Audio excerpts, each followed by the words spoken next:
అందరికీ నమస్కారము. ఇంతకుముందు నోటి మాట సాక్ష్యం అంటే అదే మౌఖిక సాక్ష్యం గురించి చెప్పినాను. ఇప్పుడు లిఖిత పూర్వక సాక్ష్యం గురించి చెప్పుతున్నాను. లిఖితము అంటే రికార్డ్ చేయబడినటువంటిది, అంటే ఏదైనా పత్రంలో రాయబడిన విషయాలన్నమాట. వైడర్ స్కోప్ తో చెప్పాలంటే ఏదైనా పదార్థం పైన కాగితాల పైన కావచ్చు, లేక ఏదైనా రాయబడి ఉండవచ్చు. ఇందులో ఎలక్ట్రానిక్ రికార్డ్స్ కూడా చేరినవి. ఎలక్ట్రానిక్ ఫామ్ లో స్టోర్ చేసిన ఇంకా ఏదైనా డివైస్ లో ఎలక్ట్రానిక్ ఫామ్ లో వ్రాయబడినటువంటిది, ఇవన్నీ డాక్యుమెంట్ లో చేర్చబడినవి. సో డాక్యుమెంట్ యొక్క నిర్వచనమును సెక్షన్ 3 పారా 5 ఆఫ్ ఐఈఏ లో ఉంది. ఇప్పుడు బిఎస్ఏ లో section 2 sub section 1 clause D లో నిర్వచించబడినది.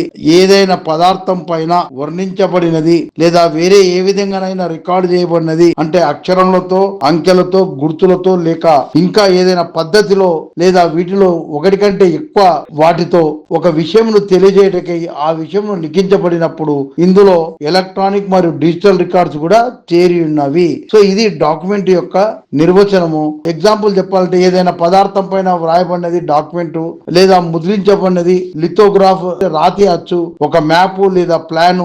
ఏ caricature is also document.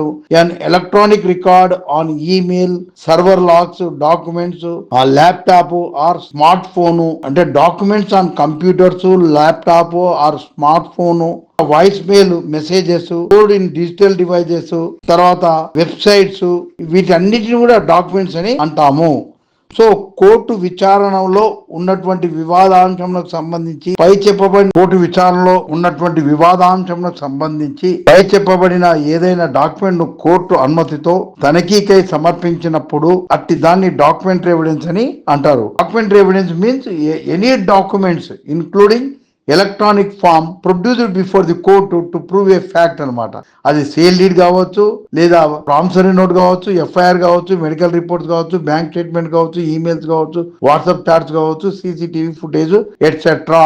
Documentary evidence రెండు రకాలుగా ఉంటుంది. ఒకటేమో ప్రైమరీ ఎవిడెన్స్, ప్రాథమిక సాక్ష్యం. అంటే the original document itself is when it is submitted to the court, that is called primary evidence అని అంటారు. సెక్షన్ 57 BSA లో ఇది చెప్పబడింది. అలాగే సెకండరీ ఎవిడెన్స్ అంటే ఒరిజినల్ దానికి సంబంధించిన కాపీసు లేదా దాని సబ్స్టిట్యూట్ ఈ చట్టంలో చెప్పబడిన విధంగా ఉన్నప్పుడు, అది కూడా ఎప్పుడు ఒరిజినల్ డాక్యుమెంట్ లభ్యం కానటువంటి పరిస్థితుల్లో మాత్రమే దాన్ని అనుమతిస్తుంది అనమాట. ఇది మనకు secondary evidence section 63 IA 58 BSA లో చెప్పబడింది.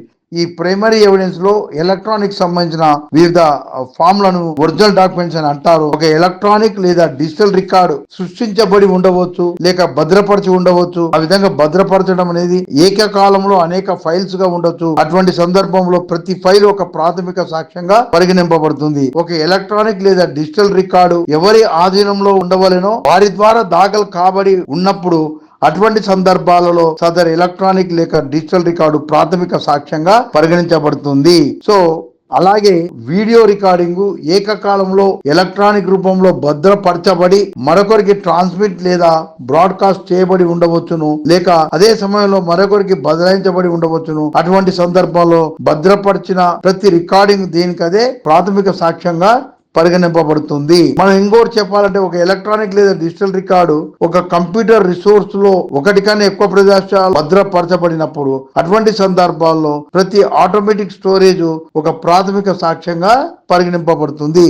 సో ఇవన్నీ ఈ కొత్త యాక్ట్ లో చేర్చబడినవి రిగార్డింగ్ ఎలక్ట్రానిక్ ఎవిడెన్స్ కోసం.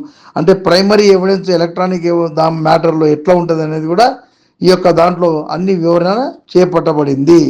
తర్వాత మామూలు డాక్యుమెంట్ లో కౌంటర్ పార్ట్స్ అంటే నేను చేయవలసిన పని ఏందని అవతల వ్యక్తి తాను చేయవలసిన పని ఏంది నా కోసం అనేది ఆ వ్యక్తి రాసిస్తే ఇది కౌంటర్ పార్ట్ అంటారు. ప్రతి కౌంటర్ పార్ట్ ఒకరికొకరు అది ప్రాథమిక సాక్ష్యం, వేరే వాళ్ళకు మాత్రం అది ప్రాథమిక సాక్ష్యం కాదు. అలాగే ఒక ఒరిజినల్ డాక్యుమెంట్ లో ఎన్నో పేరాలు రాసి ఎన్నో పేజీలు రాస్తే ప్రతిదీ ఒరిజినల్ డాక్యుమెంట్ గానే చెప్పబడుతుంది.